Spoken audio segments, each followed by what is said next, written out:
Here are some of my paintings that I created using Golden Open Acrylics. I have a basic blending tutorial linked below, right above the description. Here's a clip from the Open Acrylics segment. If you like to take your time blending without having to worry about the paint drying, Golden Open Acrylics may be what you're looking for. Open Acrylics are a slow drying acrylic. They contain retarder, so they will stay wet for a longer period of time than regular acrylics. I was able to blend these colors at a slow pace without having them dry up while I'm blending them.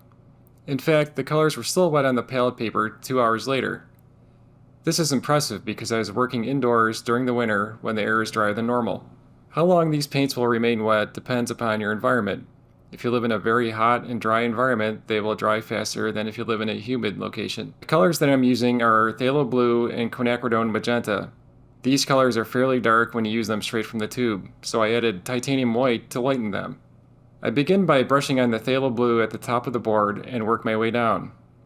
I mix in a bit of the magenta to the blue as I progress.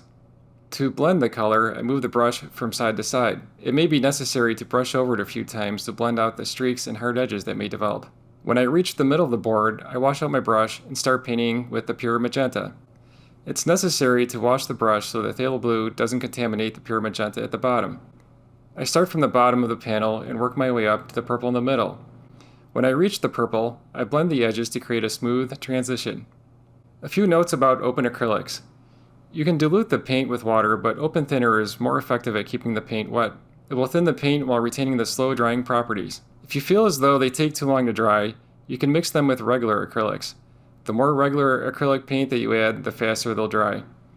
You can also use a hairdryer to make the paint dry faster. Golden recommends waiting at least 2 weeks before applying varnish. You also want to avoid applying open acrylics in layers thicker than 1/16 of an inch. Thicker layers may remain tacky or take a very long time to dry. If you like to paint in thick layers, you should probably use regular heavy body acrylics.